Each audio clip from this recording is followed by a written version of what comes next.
Lo que voy a contar ocurrió ya hace 10 años, pero sigue siendo difícil recordarlo. Aunque quisiera ir al grano y contarlo rápido, creo que el hecho de revivirlo me hará contarlo con lujo de detalle. A los 16 años entré a trabajar a una zapatería en el centro de la ciudad de Tijuana, llamada Tres Hermanos. Empecé como vendedora y no era tan difícil a pesar de que teníamos una bodega muy grande. Había un piso más sobre esta, muy viejo, de madera muy ruidosa. Cuando pisabas el primer escalón para subir, el sonido te delataba. Era imposible subir sin hacer ruido. Al tiempo de trabajar ahí me ofrecieron otro puesto, un poco más de administración, el cual acepté para poder descansar los domingos. Ese puesto me hacía pasar la mayor parte del tiempo en ese piso sobre la bodega, un lugar oscuro, semivacío y tenebroso. Contaba con 4 anaqueles con cajas de zapatos, un escritorio, archivos y libreros. Mi mini oficina estaba en el fondo de este espacio. De no ser por mí, nadie más entraba en ese lugar. En una ocasión me encontraba haciendo un conteo preparando nuestro próximo inventario. Además de mí, en la tienda, solo estaba el gerente en el área de ventas acompañando a una vendedora. Yo estaba sola, completamente sola en esa parte de arriba, contando cajas en los casilleros. De repente, me apagaron la luz, pero incluso escuché el sonido del apagador. Me asomé en los espacios vacíos, pero no vi a nadie. Con todo el miedo del mundo, caminé hacia el apagador. Lo encendí y lo apagué. Me di cuenta de que sí, alguien, físicamente, me había apagado la luz y muerta de miedo corrí, temblando hasta el frente de la tienda donde estaba el gerente. Me preguntó qué tenía y le dije que me habían apagado la luz, pero como que no me creyó. «Estás sola allá arriba», me dijo. «Lo siento, pero necesito que termines el conteo para el inventario de mañana». Subí con mucho miedo, pero ese turno, gracias a Dios, lo pude terminar ya sin más inconvenientes.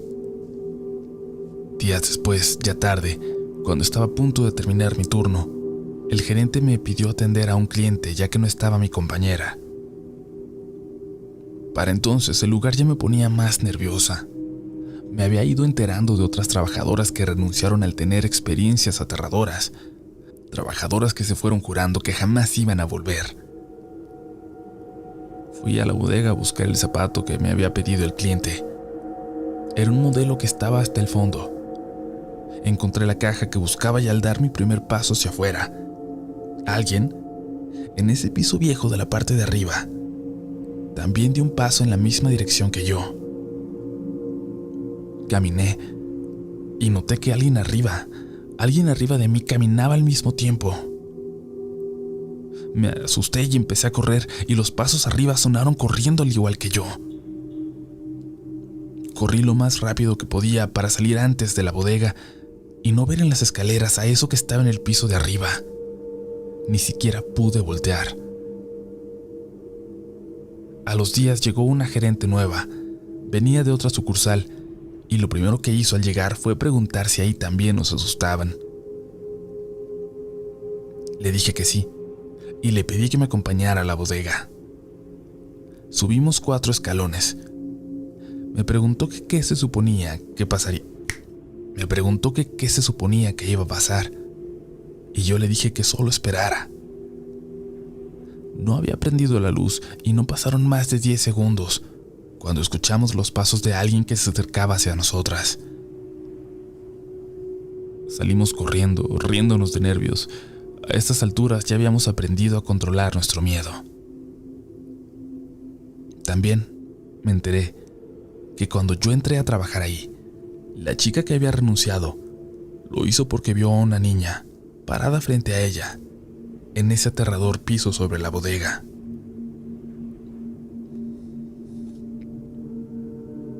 Corrían los años 70 en una comunidad al lado del río Pánuco, en Veracruz.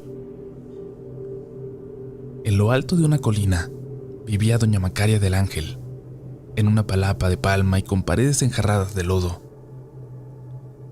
Era una mujer de edad avanzada y piel blanca, pelo canoso y ojos verdes. Era la mayor de la comuna y conocida como Doña Maco. Curaba de espanto, daba consejos y contaba leyendas y cuentos. Yo escuché cuando contó sobre esta creencia de por qué los niños no deben llorar de noche. Nunca dejen que lloren los niños por la noche, decía, porque su llanto atrae a la cosa mala. El llanto de un bebé o recién nacido atrae a la bruja, que viene a chuparle la sangre o llevárselo al monte. El llanto de un niño atrae a la llorona, porque ésta va a pensar que es su criatura perdida y querrá llevárselo pensando que es el de ella y lo perderá por la orilla del río. Cuando el nahual oye a un niño llorar, se lo roba para comérselo. El robachicos también en su morral se lleva a los niños llorones y jamás los vuelven a ver. A la cosa mala nadie la ve, solo se siente. Es como una sombra en la mera noche. La cosa mala se lleva el alma del niño que llora para que ya no sufra y lo convierte en chaneque y lo pierde en la oscuridad. La otra vez, un niño lloraba por empacho. Lloraba y lloraba y la mamá me lo trajo a que le sacara el mal. Antes de que entraran al jacal, yo vi como una bola de lumbre brincaba de un lugar a otro arriba de los platanales. Era una bruja que ya seguía a la mujer y al niño. Los metí al jacal y cerré la puerta y después las ventanas y prendí las lámparas de petróleo y alumbré el jacal. Busqué las tijeras y las coloqué en forma de cruz por debajo del catre donde recosté al niño, que no paraba de llorar. La bruja cayó en el techo. Se escuchaba cómo arañaba la palma. Lo primero que hice fue aplicar aceite y sobar la barriguita del niño, que lloraba todavía más fuerte. Empecé a rezar y al poco rato la bruja empezó a arañar las viejas ventanas de madera. Quería entrar y robarnos al niño que seguía llorando. Cuando la bruja encontró la puerta, entró al interior del jacal la intensa luz por las rendijas de las viejas tablas. Pensé que estábamos perdidas, porque las brujas pueden meterse hasta por el hoyo más pequeño. Pero con tanta luz, miré mi altar y el recipiente del agua bendita. Se lo echaba a la puerta sin parar de rezar. La bruja se espantó y ya no se escuchó. Le pregunté a la señora si estaba bien y con los ojos pelones me susurró que sí. Y en ese momento terminé de curar al niño, quien, despuesito, se quedó dormido. Al abrir la puerta sentí una mano que me apretó el brazo y me jaló con tal fuerza que caí a medio patio. Era la bruja, que había regresado por el niño. Yo la vi. Estaba encaramada en una escoba y no tenía patas y se fue directo a la señora para arrebatarle al niño. Corrí lo más rápido que pude por el agua bendita, pero al salir ya no estaban en el patio. Los gritos de la señora se escuchaban en los platanales. Corrí detrás de ellos hasta que los alcancé y empecé a rezar el Padre Nuestro y les lanzaba agua bendita. Y les echaba agua bendita. La mujer, la señora, tirada en el suelo boca abajo, fatigada por el esfuerzo, me gritaba llorando que no dejara que se llevaran al niño. Yo seguía rezando con más fe y les di alcance, y la maldita bruja buscaba a la criatura en el suelo pues lo había perdido. Recé con fuerza y le seguí lanzando agua bendita y la bruja se fue. Y en ese momento el niño lloró y la madre lo encontró y lo amamantó para callarlo. Corrimos a la choza para escondernos. Por muchos días, tal vez semanas, la bruja regresó en busca del niño. En ocasiones con más brujas, hasta que se cansaron de buscar. Es por eso que jamás deben dejar que los niños lloren de noche. Estaba escuchando la historia que contaron hace unos meses del fantasma que aparece en los baños del aeropuerto de la Ciudad de México. Me erizó la piel al recordar algo que me sucedió a mí este año. Estaba en Plaza Universidad, en el sur de esta misma ciudad. había ido a comprar unos lentes y después me encontraría también con unos amigos en la cineteca, ahí muy cerca. Pasé al baño de mujeres. Había varias chicas, pero algo llamó mi atención, pues de fondo se escuchaba como una voz que cantaba dentro de uno de los baños. Creí que había una niña y era ella la que cantaba, pero me daba escalofríos cada que ponía atención a la canción. Salí rápidamente para ver si había una niña, y cuando me estaba lavando las manos miré discretamente por debajo de las puertas, pero no había nadie ahí dentro. Afuera había 3 mujeres, 2 con uniforme de una tienda departamental y una de intendencia. Les pregunté si escuchaban esa canción. Me respondieron, un poco nerviosas, que sí, y se quedaron todas calladas poniendo atención. No había viento, la ventilación era muy suave, y de repente, la puerta del baño de la que yo había salido se abrió y se cerró con fuerza, al grado de asustarnos a todas y hacer que saliéramos corriendo de ahí. Recuerdo que cuando me acababa de pasar, le envié audios a mis amigos platicándoles, según yo contándolo, riéndome, pero uno de ellos se preocupó. Me dijo que me escuchaba realmente muy alterada, muy asustada. Lo recuerdo y aunque es solo una anécdota, aún me pone la piel de gallina.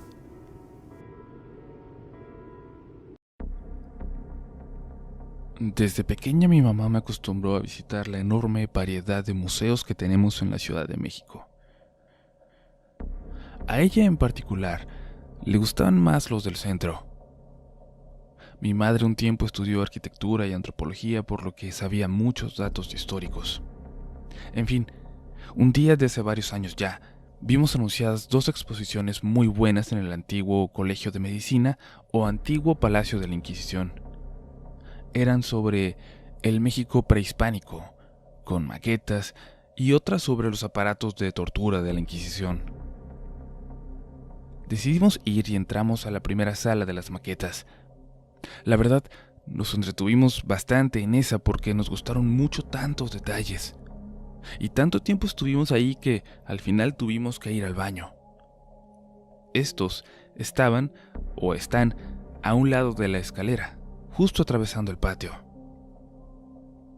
Ese lugar tiene el techo muy alto y conserva las puertas largas y de madera. Entras y están los lavamanos y los cubículos que dividen los baños. Eran 3, pero uno estaba descompuesto. Cuando entramos, mi mamá entró a uno y vi que una señora entró justo detrás de nosotros, así que dejé que la señora pasara al otro. Cuando salió mi mamá, entré yo y ella se fue saliendo de los baños. En lo que me lavaba las manos, vi que aún no salía la señora. De repente, cuando estaba por secármelas, vi que salió, pero no se las lavó. Se fue directo a la puerta para salir. Pero justo cuando llegó a esta puerta, no la abrió, la atravesó. Son puertas grandes, insisto, nada ligeras, y yo estaba a 1 metro máximo de la única puerta para salir. Corrí hasta ella y la abrí, para preguntarle a mi mamá, ¿viste a la señora que acaba de salir? ¿Cuál señora?, me preguntó. Si no había nadie más en el baño. Le dije, sí, la que entró casi al mismo tiempo que nosotras, y me respondió que nadie había entrado. De hecho, 2 baños estaban descompuestos y no se podía entrar. Entonces volví para ver que efectivamente estaban los letreros de fuera de servicio en los 2 baños, cosa que antes no había visto. La señora me pareció que vestía raro, pero no me fijé demasiado en ella porque mi mamá decía que era grosero mirar a las personas y estarlas juzgando. Lo poco que recuerdo es que llevaba falda o vestido muy largo, con holanes, verde oscuro y unos botines raros.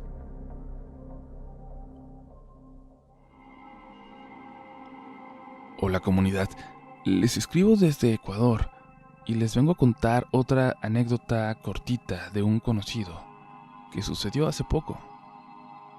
Mi hermana es arquitecta y es amiga de algunos obreros que trabajan juntos siempre. Ellos le platicaron de cuando los mandaron a una hacienda en un pueblito a remodelar un prostíbulo o bar de mala muerte, algo así. El asunto es que ellos llevaron un espejo chiquito, como para peinarse, lavarse, etc., y lo colgaron en una pared. Dicen ellos que siempre se les movía como balanceándose. Sumado a esto, durante la duración de la obra, les escondían las herramientas, algo que dicen siempre sucede cuando hay energías en el lugar. Una noche, todos llegaron cansados y se durmieron, y entonces el más joven, Carlos, sintió como las manos de una mujer lo tomaban de las piernas y como las manos grandes de un hombre de los brazos. Cuenta que se despertó más o menos y pudo ver las siluetas de esa pareja, un hombre y una mujer. No podía gritar y entonces ellos lo empezaron a llevar en peso, lo cargaron. De milagro, Toño, el otro obrero, empezó a toser y es ahí cuando se pudo soltar Carlos. Lo soltaron y se puso a gritar. Toño revisó el reloj y eran pasadas las 3 de la mañana. Empezó a insultar en voz alta, ya saben, según para espantarlos. Total que después, preguntando a los vecinos, les contaron que en ese bar de mala muerte habían asesinado a una pareja de colombianos. Nadie sabe por qué ni hace cuánto tiempo, pero cuentan que después de matarlos, los enterraron en ese mismo lugar y desde entonces rondan por ahí molestando a los visitantes. Ellos quedaron muy asustados, así que terminaron la obra lo más rápido que pudieron y se largaron, incluso dejando botado un andamio porque no se atrevían a regresar y recogerlo.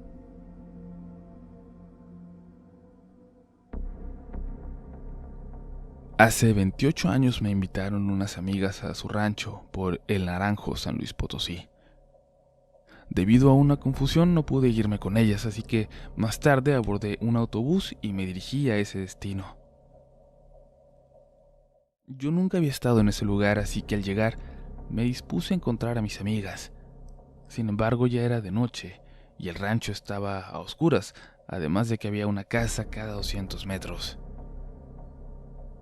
Al estar tratando de buscar la vivienda donde ellas iban a estar, yo no tenía ni la más remota idea de cuál era, y al tocar a la puerta de las casas, la gente ni siquiera me oía debido a lo retirado que estaba la reja de cada casa.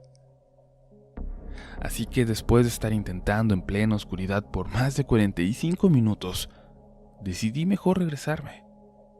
Y es ahí donde empieza lo interesante. En medio del rancho pasaba la carretera. Eran cerca de las 10 de la noche y pasaba un vehículo cada 10 minutos. Me di cuenta de que junto a la carretera, pero más abajo, pasaba un río. Me acerqué a un claro donde pudiera pararse el autobús cuando le hiciera la señal. Era un lugar despejado de vegetación, así que podía ver hacia abajo de la carretera. Solo se veía una luz de una casa, pero hacia abajo los árboles no permitían observar bien. Estando allí parado, se aproximó un autobús al cual le hice la parada, pero no detuvo su marcha y siguió su trayectoria dejándome a mí en medio de la nada, sin imaginar los eventos que viviría a continuación. Una vez que el autobús pasó, solo quedó la oscuridad total. Sin embargo, hacia abajo de la carretera se apreciaba vida. Había una luz encendida y al fondo, el sonido del río fluyendo. En eso estaba pensando yo cuando de repente y sin previo aviso, se escuchó un fuerte lamento. Fuerte como si la persona que lo hacía estuviera junto a mí. En ese momento sentí como todos los vellos de mi cuerpo se erizaban y me recorrió un escalofrío que me estremeció de pies a cabeza. El grito o lamento se continuó escuchando por unos 50 segundos, tiempo que se me hizo una eternidad, y allí, en ese momento, en medio de la nada, con la noche como escenario y la soledad más absoluta como compañera, comprendí que las leyendas e historias que la gente cuenta acerca de La Llorona son reales. Debo aclarar que no vi a ninguna persona, a ningún ente ni nada. Únicamente escuché el lamento hacia abajo del río, con una duración fuera de lo normal y un tono tan terrorífico que no me quedó ninguna duda de que esa noche estuve ante una presencia sobrenatural. Y así fue como tuve mi encuentro con La Llorona. Una vez que recobré la calma, me di cuenta de que un vehículo se acercaba por la carretera y le hice la parada para que me trajera de regreso a San Luis Potosí. Era un tráiler que traía combustible a la termoeléctrica de Villa de Reyes. El chofer amablemente accedió a traerme, y al relatarle mi experiencia me confirmó lo que yo ya temía. Era La Llorona. Aquel amable hombre compartió algunas otras anécdotas que lo único que hicieron fue aumentar mi temor.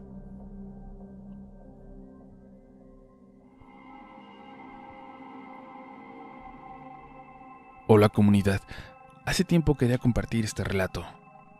Soy de Chile y esta historia me la contó mi abuelita. En su niñez, ella vivía en el sur de Chile, exactamente en los alrededores de Osorno. Ella tenía un hermano llamado Omar, y cuando ese tenía como 16 años tuvo un noviazgo escondido de sus padres, ya que ellos no lo aceptarían, ya que sospechaban que la madre de esta chica hacía brujería. Muchas veces lo castigaron por este noviazgo, pero mi tío Omar no quería entender, hasta que cierto día regresó extraño a la casa. Empezó a hablar solo, hacía formas extrañas con las manos y se burlaba de todo el mundo, pero no era tan grave entonces, o al menos eso pensaban. Su mamá lo llevó con una médica, una bruja que cura los males, y le dijo que le habían tirado un mal para que toda la gente se burlara de mi tío. Ella, la señora, comenzó un tratamiento para curarle este mal, y entonces mi tío Omar se tuvo que quedar en el pueblo de Osorno. Pasaron los días y mi tío se ponía cada vez mejor, y entonces la médica le dio permiso para ir a ver a su familia al campo donde vivían. Llegó, saludó a todos, estuvo con ellos, y luego pidió permiso a su mamá para ir a donde un amigo, a visitar a un amigo de la familia. Su mamá se negó ya que sabía que era mentira. Él quería salir para ver a su novia, pero él le juró que no iría a su casa. Su mamá aceptó, pero de mala gana, y justo como temían, mi tío Omar salió directamente a ver a su novia. Cuando llegó a la casa de esta, lo atendió a la suegra porque la chica no se encontraba ahí. Mi tío la esperó, pero como vio que ella no llegaba, se quiso ir. Sin embargo, la suegra no le permitió irse antes de cenar con ellos. Mientras tanto, en casa, mi abuelita estaba en la cocina con su mamá, cuando de pronto escucharon que venía alguien gritando. Salieron y se dieron cuenta de que era mi tío Omar, que venía con todo el cuello rasguñado.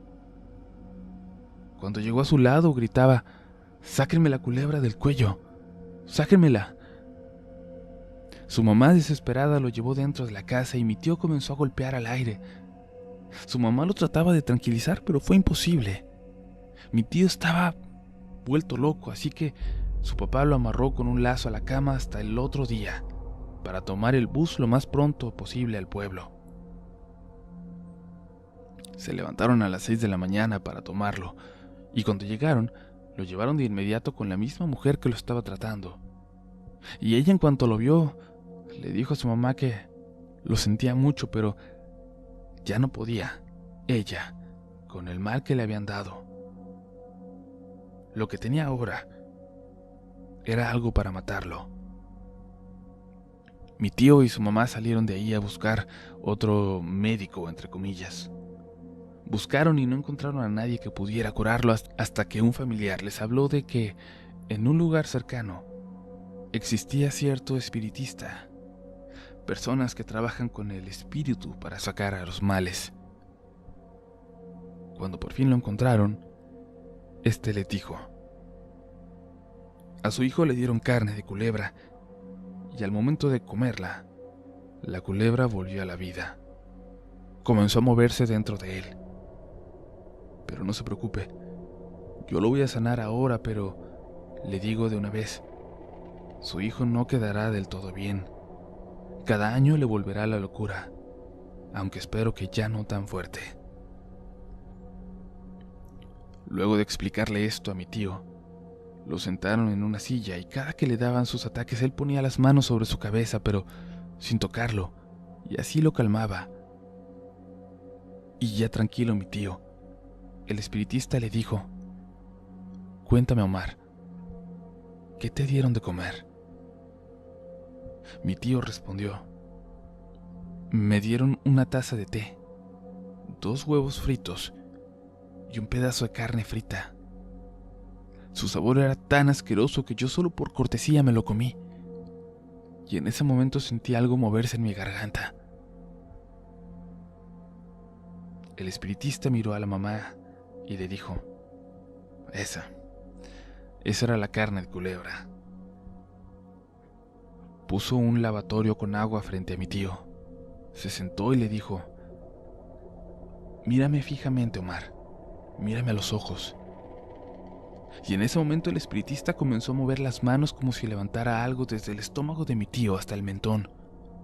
Y cuando estaba llegando a él, mi tío comenzó con ganas de vomitar y el señor le pedía: vomita, Omar, vomita. Cuando por fin vomitó, expulsó una pequeña culebra como de 15 centímetros que se azotaba en el agua del lavaplatos. Y después vomitó también un mechón de pelo. Luego de eso mi tío quedó tan fatigado que se quedó dormido. El espiritista miró a la mamá y le dijo: su hijo ya está bien, pero como le dije antes, cada año le volverá la locura. Y así fue. Todos los años, cuando le venía esta, mi tío salía en ropa interior al campo a correr en la lluvia y volvía días después, todo sucio y con heridas. Y ese mal, esa locura, le duró hasta el fin de su vida. Espero que les haya gustado mi historia.